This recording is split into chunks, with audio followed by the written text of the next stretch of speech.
tema desse mini congresso, repita comigo, consolidando as bases da frutificação e da colheita. Leia comigo Salmos 1:3, irmãos. Diz assim, né? Será como árvore plantada. Repita. Será como árvore plantada junto à corrente de águas, que dá o seu fruto na estação própria. Diga assim: tudo quanto fizer, prosperará. Levante sua mão direita, mão do ministrador, bem alto, mais alto. Estique seus dedos, 5 dedos. Se você sentir, né, os dedos enrijecidos, com o meu quase saindo pelos artelhos, é porque o Senhor está te visitando, primeiro com um tremendo quebrantamento da sua graça e de nós adentrarmos na palavra para recebermos a glória do Senhor. Então levante mais alto. Estou vendo aqui, né? Faça assim e diga: Senhor, eis-me aqui para receber a tua palavra, palavra transformadora, para que eu possa hoje consolidar as bases da frutificação e da colheita, em nome de Jesus. Amém. Pode sentar, irmãos. Aqui tem duas perspectivas que já não são perspectivas, mas são desafios. E ela deixa de ser desafio, é a realidade, né? Estão com o olhar em Jerusalém, aguardando o toque da última trombeta para levar a sua igreja, né? Finalmente vimos a ressurreição dos mortos, dos nossos amados que partiram, e no toque do chofar, que é a última trombeta, nós recebemos o Senhor em glória. Então aqui, no texto que nós lemos, a base bíblica, ela está colocada numa lógica, numa sequência lógica, isso para mostrar ao povo de Deus nessa lógica, para que haja frutificação, deve haver colheita. E nós só podemos colher frutos maduros, né? Então, amados irmãos, há um sentido espiritual quando eu leio Salmos capítulo 1 e verso 3, sobre a árvore, a comparação da árvore, porque a árvore sempre esteve presente, desde a criação, né, a árvore da vida. E então a árvore, ela brota, né, como raiz, como a nossa vida, que cresce, viceja e dá frutos. E ela é plantada, falando do ministério, né, na nossa vida como obreiros, estou falando hoje para líderes nesse mini congresso. Ela é plantada junto à corrente de águas, porque desde o princípio o Espírito Santo habitava, né, sobre as águas. Então o batismo mesmo no Rio Jordão, do próprio Yeshua, que foi batizado nas águas, e como na linguagem de Joel, quando flagelado, né, em face do seu aniquilamento, dos ataques demoníacos, numa prova tremenda que ele tinha, porque o Senhor depositava em Joel o seu referencial, o seu modelo com homens segundo o coração de Deus, E é o profeta Joel que faz referência depois a Jó, que mesmo demolido pelas fraquezas, pelas opressões do inimigo, ele também traz um relato poético, que mesmo que sejamos como uma árvore caída, né? Uma árvore caída, e se uma das nossas raízes estiverem recebendo, né, esse brotar das águas, ela reviverá, né? Ela reviverá. E talvez você, como obreiro que está no campo, na fronte, na batalha, faça os momentos, né, o cenário de lutas, de desafios, de vicissitudes e de necessidade, de angústia. Não permita, né, que você esteja junto a esses ribeiros de águas, que é o Espírito Santo que nos sustenta, irmãos, que recrudesce a força e o potencial que é em nós, que veio do Senhor, que é do Senhor, e que nos dá sentido de vida. E aqui o Salmos 1, no verso 3, nessa escritura fantástica, está falando do seu fruto, que daremos o nosso fruto na estação própria. É no cairó de Deus, no tempo devido de Deus, que nós, isso eu quero falar nessa noite, no tempo de Deus, através da vontade de Deus, através da soberania do Senhor, através daquele tempo em que, passada a prova, que todos nós passamos por experimentação, né? Deus nos prova, Deus nos molda para o ministério não é para qualquer um, não é no imediatismo, não é no aligeiramento, não é na força da carne, é no tempo de Deus, é na estação própria que nós iremos frutificar. Então não se apresse, não se frustre, e sobretudo não leve a obra na carne, na força do braço, porque Deus vai se aperfeiçoar nas nossas fraquezas, Deus vai te capacitar, Deus vai te preparar. E aí sim, quando chegar o tempo de Deus, o cairó de Deus, você prosperará, né? Que é tão sonhado nosso, sonho nosso de prosperidade na vida ministerial, na vida profissional, na vida familiar. E esse tempo está chegando. Então, se você está em luta, não se assuste, não se apresse, apenas descanse na graça, na abundante graça do Senhor. Então, para a guisa de ilustração, eu trago para os irmãos essa passagem, essencialmente bíblica, que Jesus falou, né, sobre essa frutificação, mas que vem numa sequência, ainda numa sequência lógica, comparado assim ainda à semente, até que chega uma árvore e frutifica. Mas aqui na parábola do semeador, é onde a semente representa a palavra de Deus, e o semeador somos nós, obreiros, somos nós, evangelistas, somos nós chamados para o ministério, né? E a terra representa o locus é o local, né, em que ela vai frutificar. Aqui simbolicamente não representa apenas o locus, o lugar naquela que será plantado. Eu posso falar como os gregos, dizendo que depende de cada pessoa, do coração que aceita a palavra. E é melhor que nós que somos semeadores, nós que trabalhamos o discipulado, nós que trabalhamos a obra evangelizadora, quero dizer que o Espírito Santo trabalha em nós, nos ajuda, mas tudo não depende da gente, né? Nem depende do Espírito Santo, depende do local onde a palavra for semeada, né?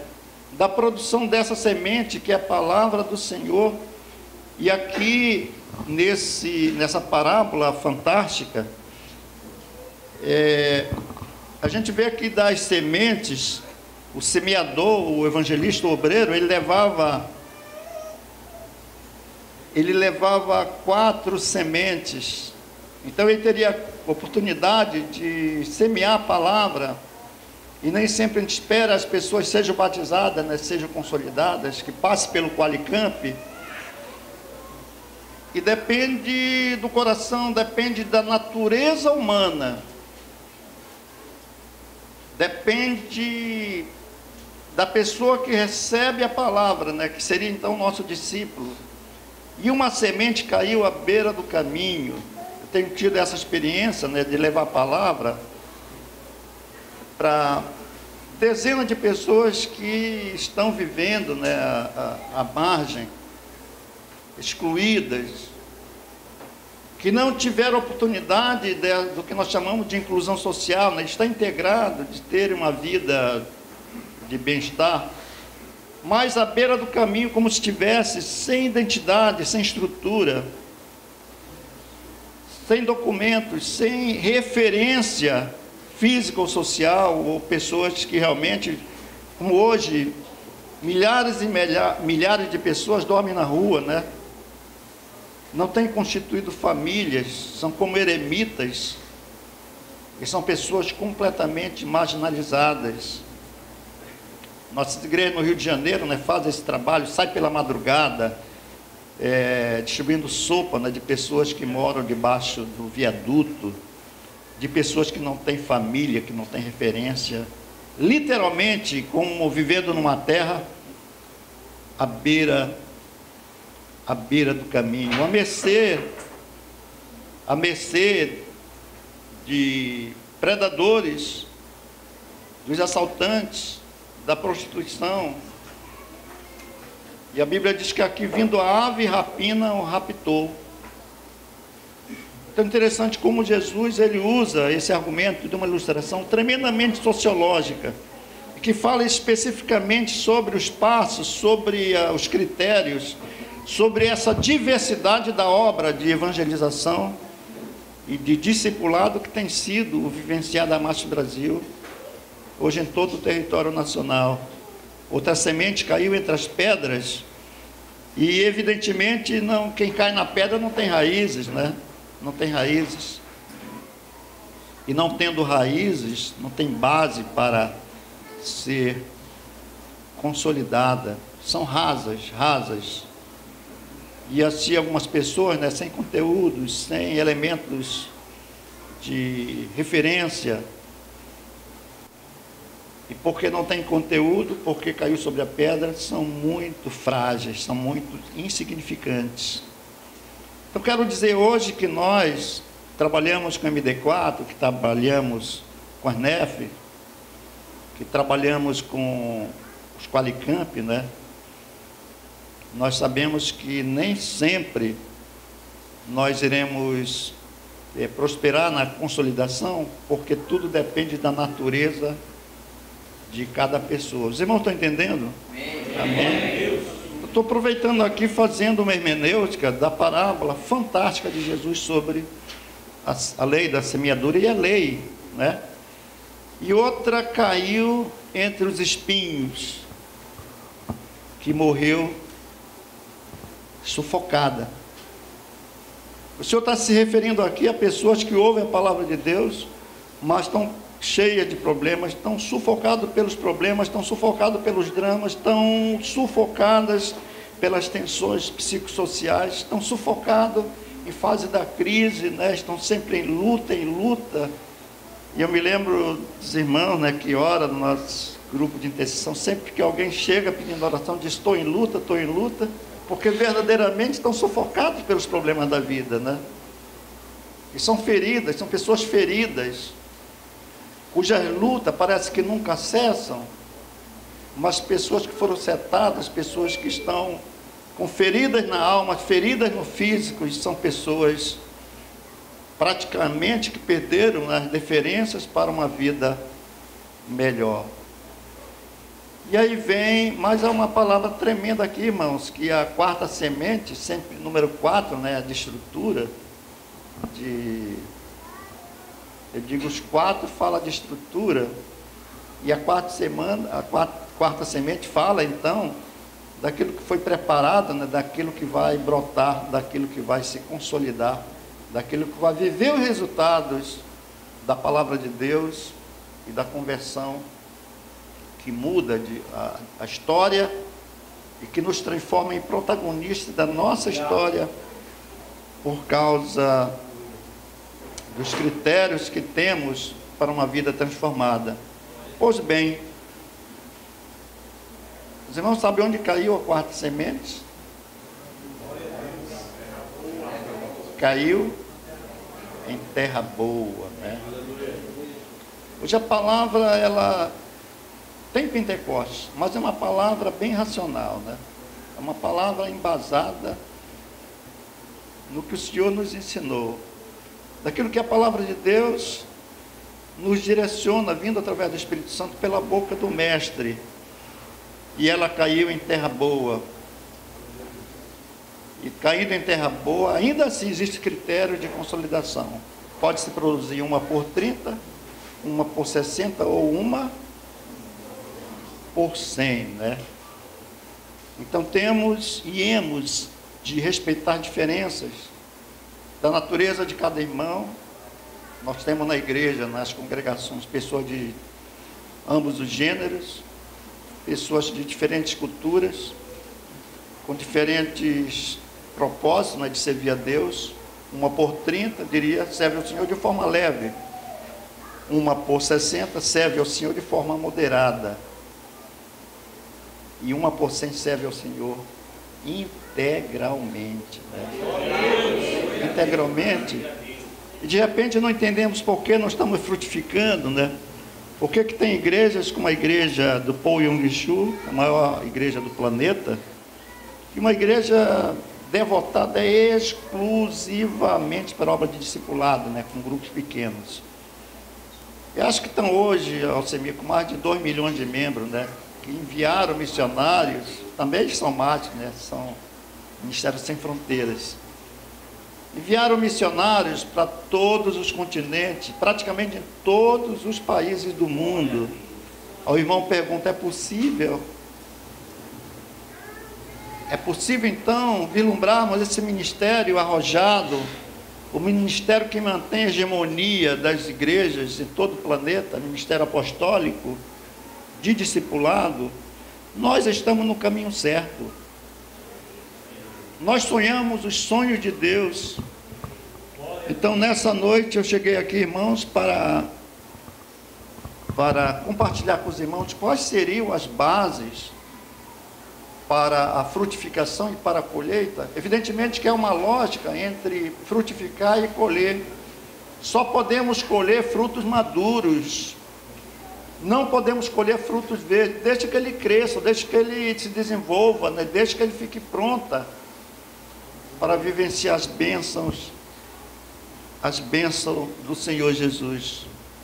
Então, 1 por 100, eu vi no slide anterior, né, que quando nós demoramos, quando há obstáculos,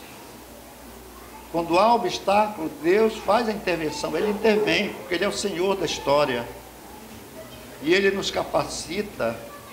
Eu creio que 1 por 100 é o ideal. Mas eu queria falar para os irmãos que o Senhor fez uma intervenção numa tribo, a tribo de Gade, né? Eu acho que hoje Deus está fazendo essa intervenção, nos capacitando, nos preparando. É tempo de colheita. É tempo de colheita. Não se brinca mais de evangelho, não se brinca mais de igreja. E eu quero declarar em nome de Jesus que o Senhor vai levantar outra tribo de gados entre nós. Ainda assim, 1 por 100 é muito pouco, diz o Senhor. Ele quer 1 por 1000. 1 por 100 fica para os pequenos, mas o projeto de Deus é arrojado. Estamos vivendo os últimos dias, irmãos. E Deus vai estabelecer aquilo que Ele hoje nos colocou como base, e vamos ser objetivos, né? A base é do que Ele sempre fez, preparando essa geração de 1 por 1000. Eu quero essa genética de Gades. É uma genética coletiva. Eu quero ser guerreiro, eu quero estar na linha de frente. E o Espírito Santo vem atropelando, né? Aquilo que não se diz, que não condiz com a vontade dele, ele vai atropelar. Dá licença, eu vou passar. É uma liderança radical, é uma liderança sobrenatural. É uma liderança que vai escandalizar os pecadores. É loucura, mas Deus vai fazer. E a base, irmãos, a base da frutificação e da colheita está centrada na igreja de obreiro, de valente. E para chegarmos nessa condição, vou falar aqui em off, né? Deus vai forjar o caráter de muita gente. Deus vai forjar o caráter, seja evangelista, seja diácono, seja pastor, seja bispo, seja apóstolo, o Senhor vai forjar o caráter. Aguarde. Quem não estiver no perfil do Senhor, ele tira, né? Ele tira do caminho. Só serão arrebatados aqueles líderes que foram humildes o suficiente para que reconhecer suas falhas, o seu mau caratismo e permitir que Deus faça a obra. Quem quer isso? Eu quero isso. Quero me firmar na vitória do Espírito Santo sobre a carne. Paulo, quando descobriu isso, né, ele se esmurrava, disse: eu não aceito que eu tenho um espinho na carne, eu me esmurro. E ele foi o primeiro, né, a estabelecer esse concerto espiritual com o Senhor. Então eu queria dar alguns exemplos, irmãos, do que o Senhor está falando hoje, né? Não há emocionalismo aqui. O que existe é a palavra direcionada, a palavra didática que o Senhor está colocando em nós. E eu estou vendo aqui a maioria dos nossos líderes, e eu vejo que nós vamos sair com um propósito. Nós trabalharmos uma nova liderança na massa, uma liderança sobrenatural, né? De pessoas com caráter forjado, de uma vida ilibada, de uma vida totalmente irrepreensível diante dos homens e diante de Deus. Agora veja o que Deus faz, né? Ele fez isso com um homem de 99 anos, irmãos. Um homem que teoricamente estava pronto, maduro, né? Pela experiência. Deus, não é por aí. Não é por aí. Meu pai morreu com 94 anos. E ultimamente a voz dele ecoa em mim. Não se preocupe com coisas materiais, né? Somente com coisas espirituais. Hoje eu entendo o que meu pai falava, né? E quando me adentro, meus 62, vou fazer 63 em junho, sei exatamente o que meu pai dizia: não se preocupe com coisas materiais, somente com coisas espirituais.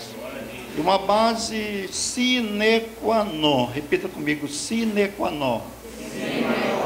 Sine qua non. Sine qua non. É base, é tudo ou nada. É um axioma da filosofia. Uma palavra única, singular. Eu diria aí, meu pastor Alcemir, que é o paradigma de Deus, né? Irrefutável. Ele falou isso para Abraão, né? Abraão, teu ministério começa agora. Agora, Senhor. Com 99 anos, o teu ministério começa agora. Para Deus não tem idade, amados. Não tem idade. Deus está usando até as crianças. 99 anos, como diria o senso comum, já está com o pé na cova, né? Mas o Senhor chegou e disse: Abraão, o teu ministério começa agora. Não vale aqui, Abraão, a tua experiência de vida, tu já viveu muito. Quantas gerações passaram por você? 99 anos. Ele disse: Senhor, mas a minha mulher, ela é estéril, né? Eu vou dar um jeito nisso. Não importa a tua idade, mas eu digo assim, o teu ministério mesmo começa em 2014, irmãos. Tempo dos fins. Nunca vi tanta violência. Nunca vi, fala aqui como o Durkheim, né, que era um autor da teoria do crime. A primeira teoria do crime foi do Durkheim. Ele falava do estado de anomia social, sociedade desorganizada, de anarquismo. No Rio de Janeiro, minha esposa tem ligado, disse: Tomé, aqueles manifestantes que pararam o Brasil sem bandeira política e sem ideologia, eles agora se organizaram para fazer justiça com as próprias mãos. Estão pegando os bandidos, amarrando, estão matando os bandidos. Não é nem a polícia mineira, nem aquela polícia que faz justiça, né? Ele diz: sistema jurídico está falido, sistema político está falido, sistema econômico. Ele disse: agora é o feitiço contra o feiticeiro. E está todo mundo muito assustado, né? Porque em todos os lugares do Rio de Janeiro, ainda não foi para São Paulo, está aparecendo bandido morto, né? Em decomposição. Então não vale aqui as experiências do que passamos 99 anos, né? Muita experiência. Ele disse: para mim não vale nada. Porque agora eu vou te dizer, teu ministério vai começar agora. Irmão, olhe para mim, não é o fim da tua história, né? Não é, vai começar tudo novo, e você é co-participante dos planos de Deus, dos projetos de Deus para esse tempo dos fins. Nosso olhar é assim para Jerusalém, nosso olhar deve ser para os céus, como os irmãos de Colossenses faziam, aguardando a bem-aventurada a esperança e o aparecimento da glória do Senhor a qualquer momento, né? Nós somos essa geração radical de fazer a obra, 1 por mil, tudo. E somos radicais nesse nosso chamamento, né? E eu vim aqui abrir minha boca para o Espírito Santo falar. Sine qua non. Sim, é sine qua non. Condição única, básica, vital. Sabe o que o Senhor falou para Abraão? Anda na minha presença e ser perfeito. Anda na minha presença e ser perfeito. Eu não, já há 5 dias que o Senhor me acorda 3 horas da madrugada, eu não durmo mais, eu fico rolando, eu disse: Espírito Santo quer falar comigo, né? Senhor, eis-me aqui. E Deus vai falando, eu disse: o Senhor está me falando tudo o que vai acontecer. E eu digo: Senhor, realmente eu sou apóstolo. Você é apóstolo, né? Eu vou te dar um certo de autoridade, né?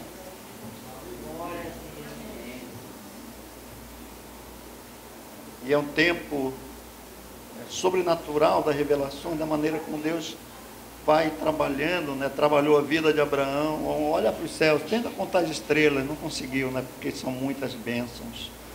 Muitas bênçãos. Vou dizer mais para os irmãos: Jeová forjou o caráter de Jacó. Forjou o caráter de Jacó. Ele levou Jacó para o val de Jaboque, para tudo ou nada. Assim, eu quero te ver face a face. Eu não quero levar essa minha vida miserável. Eu sou neto de Abraão, mas isso para mim não é deferência. Experiência é única, é ímpar.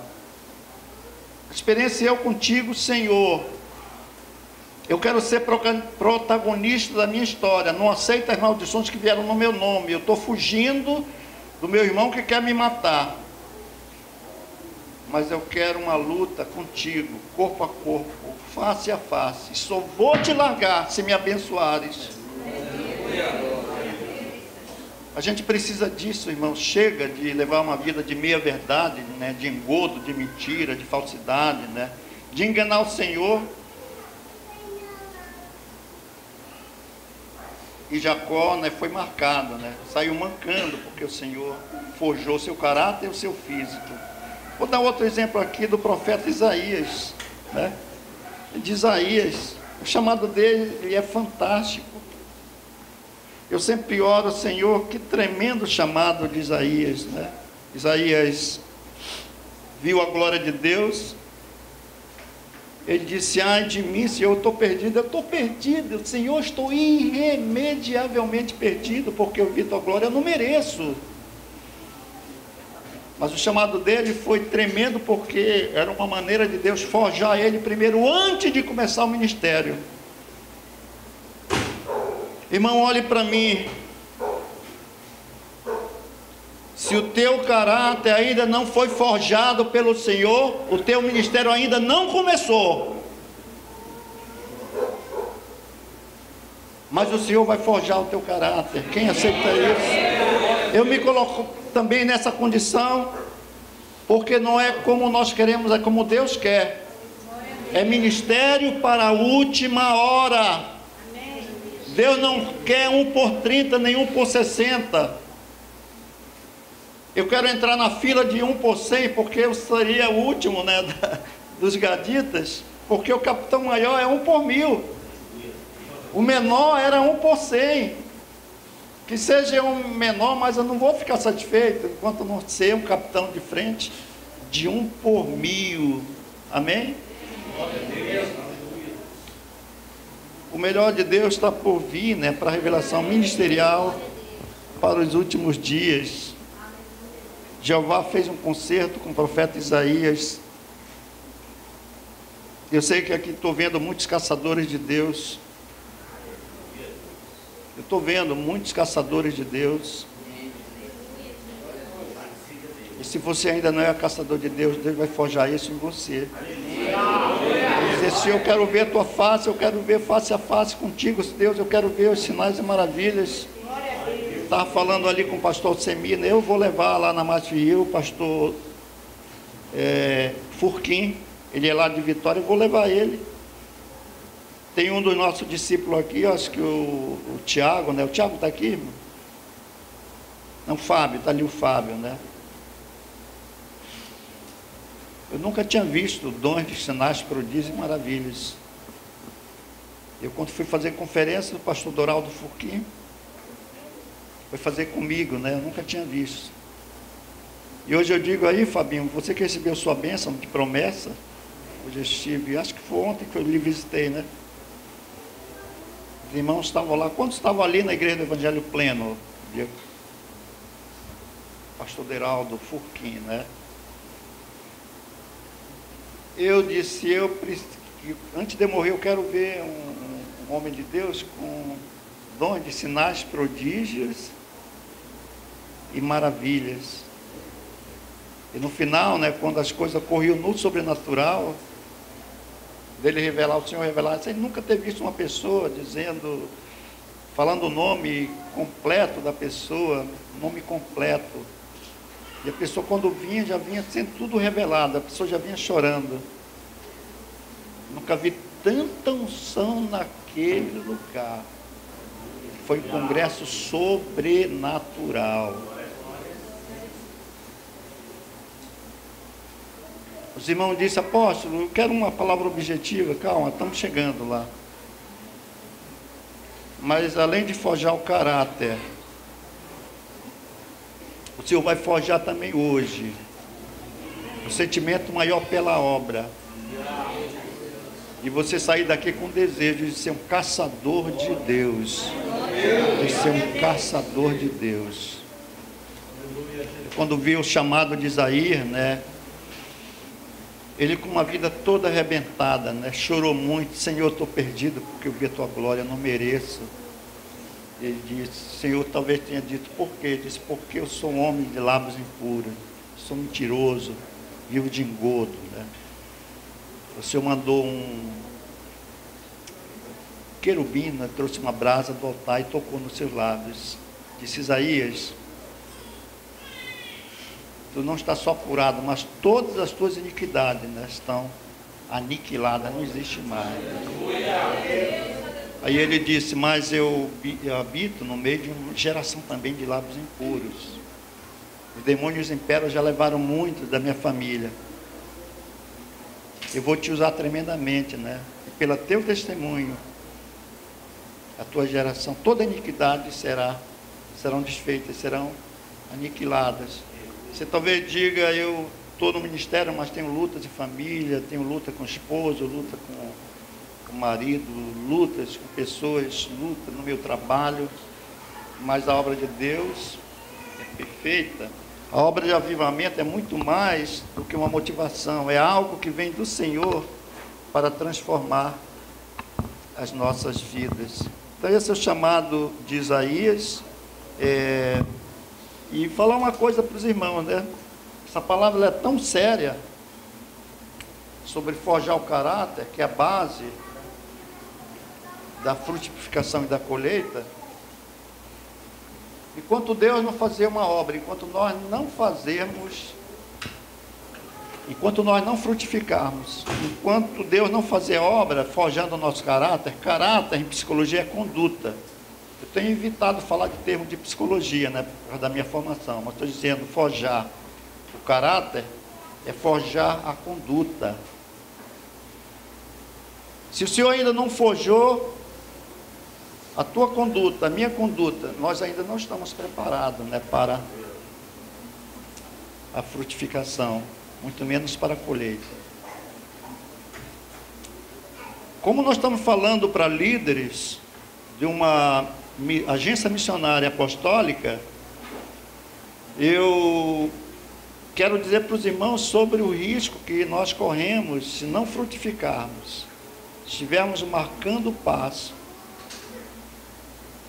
É que talvez o Senhor não esteja ainda satisfeito conosco. Muitas coisas não foram resolvidas. Muitas coisas não foram resolvidas. Para esse tempo, para esse cenário demoníaco em que vivemos, não vamos enfrentar a luta nos nossos braços, nem com o nosso próprio temperamento.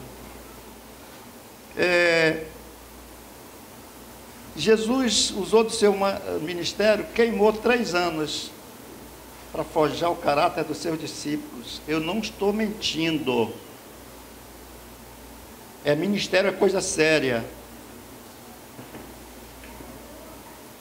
Jesus gastou, queimou 3 anos do seu ministério precioso só trabalhando para forjar o caráter dos seus discípulos.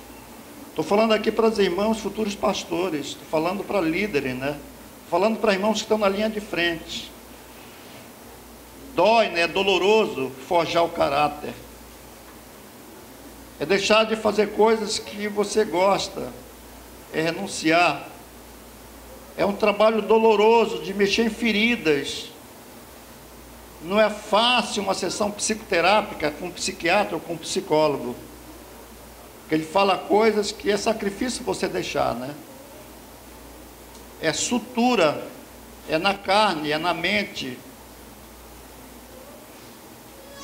3 anos para forjar o caráter de um Pedro, de um Simão Barjonas, que era Pedro, né?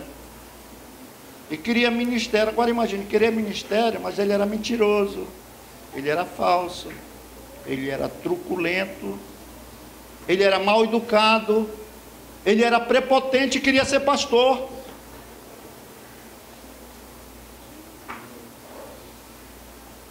E o Senhor deu-lhe uma prensa nele, ele andava com uma espada, né? Ele não confiava no Senhor, ele queria um líder político, não um líder espiritual. Ele disse: Senhor, manda fogo sobre essa geração.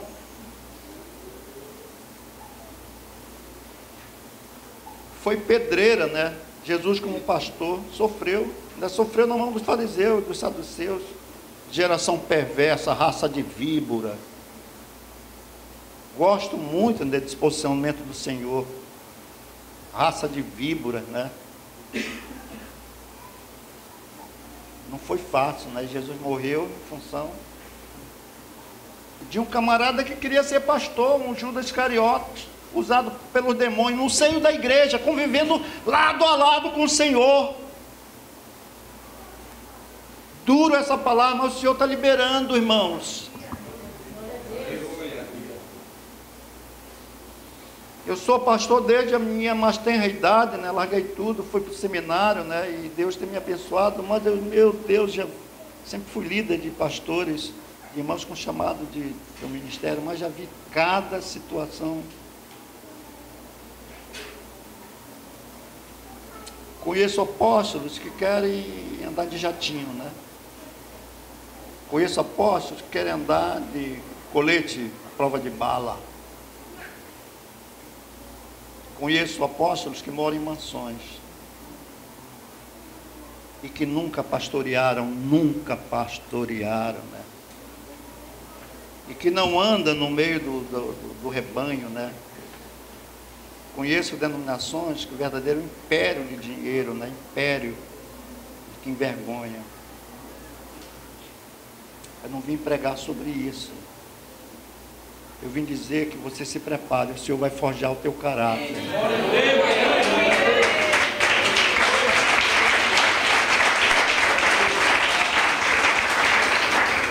E eu me lembro aqui, eu acho que já preguei lá na célula dos gadistas do apóstolo Efraim, né, sobre o episódio de Jesus, procurando forjar o caráter de Pedro. Disse, é uma pedreira, né? Mas eu vou mudar, né? Eu gosto do Senhor porque Ele trabalha o contraditório, né?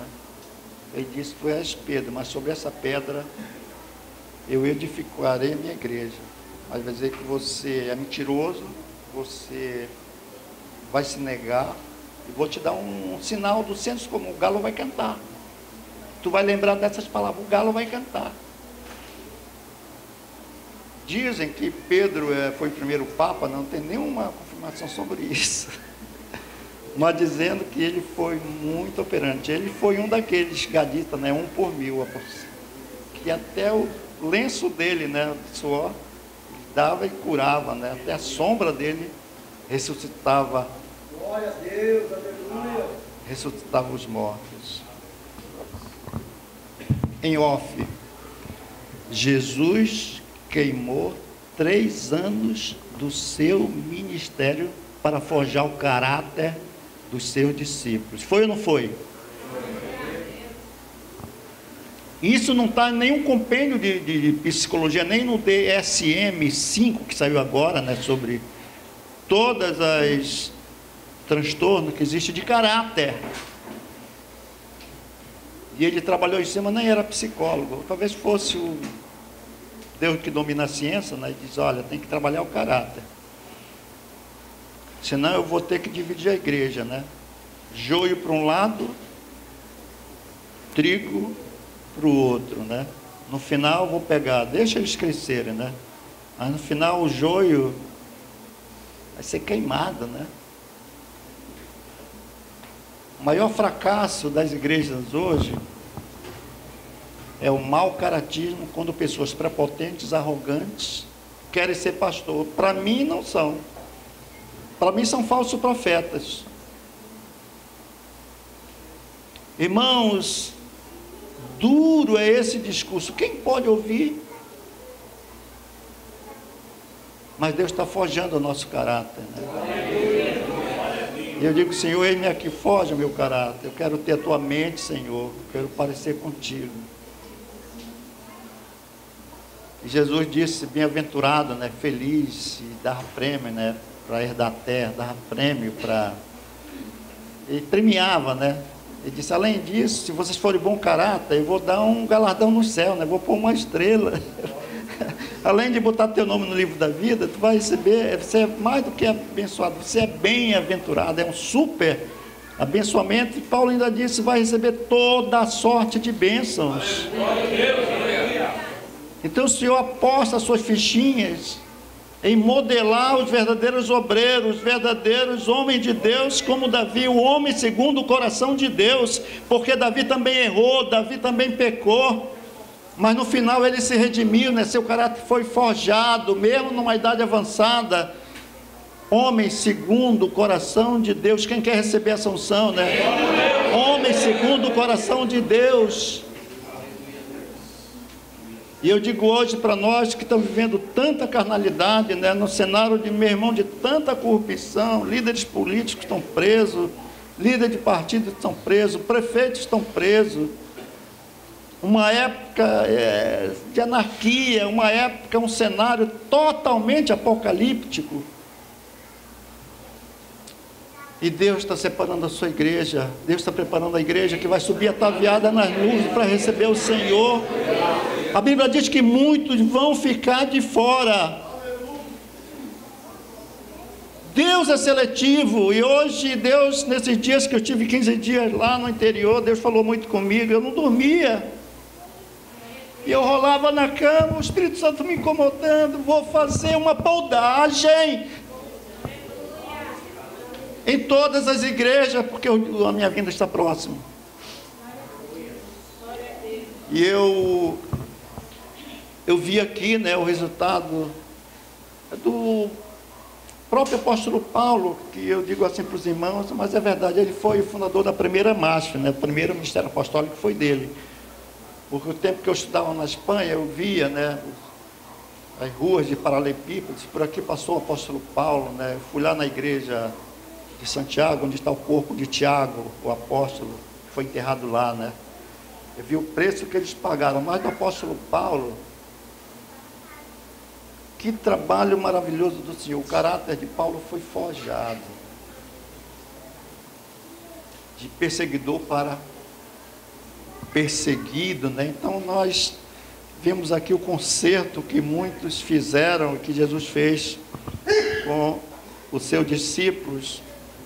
Jesus forçou o caráter de Pedro, Jesus forçou o caráter de Paulo. Eu vejo hoje, tem um livro de um amigo meu, grande amigo, o pastor Caio Fábio Filho, né? Um grande amigo, acho que agora ele está em Niterói, você até me encontrar com ele. E uma das obras deles, que é best-seller, é Caráter e Carisma, né? Caráter e Carisma. Se pudesse, eu daria de presente para todos os irmãos. Mas é uma luta dual para heróis, luta dual dos obreiros. Aquela luta que os irmãos já sabem, é a carne e o espírito, né? A carne e o espírito. O pastor René, que hoje é apóstolo, né? Quando ele era pastor, ele dizia: Tomé, infelizmente a carne não é convertida, né? Tanto é que Paulo tinha um espinho na carne. É uma luta de gigantes, instinto e o espírito. E eu fico assim, pastor, você me analisando, né? A gente sonha, né, com unção. Nós sonhamos em ser ministradores, de você levantar a mão, demônios caírem, de você ter ousadia de impor as mãos e até mortos ressuscitarem, eu creio nisso.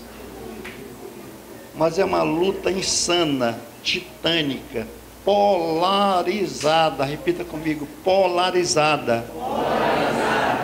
É luz e trevas, é anjos e demônios, é Deus e o diabo. A luta entre a carne e o espírito. A carne mata, o espírito vivifica. E eu vejo hoje muitos dos meus colegas, mas pastores, ainda se levar pelas obras da carne, né?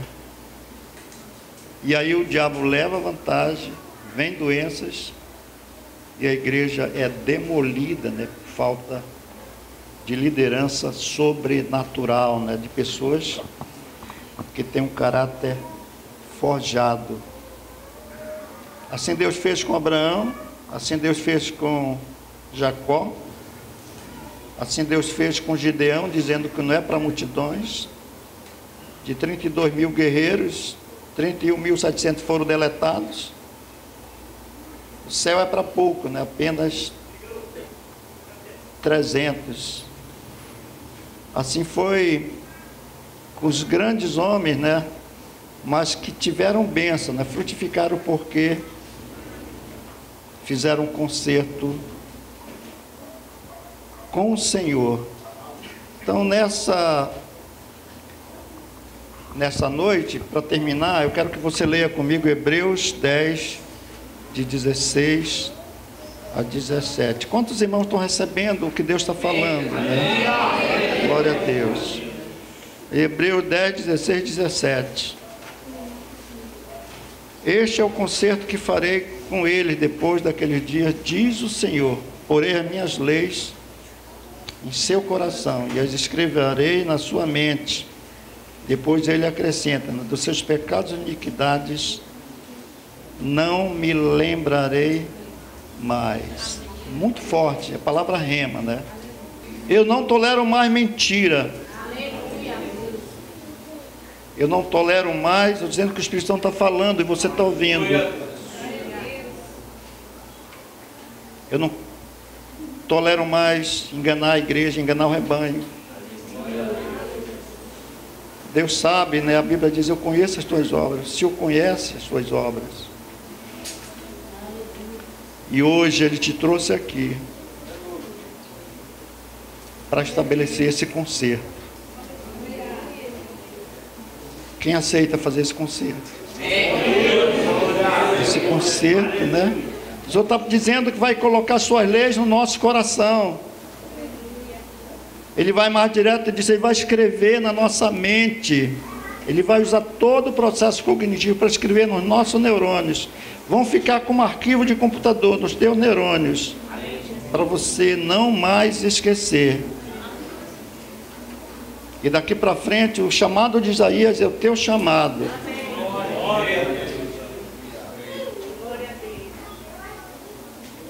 Para que você diga hoje, Senhor, eis-me aqui, envia-me a mim.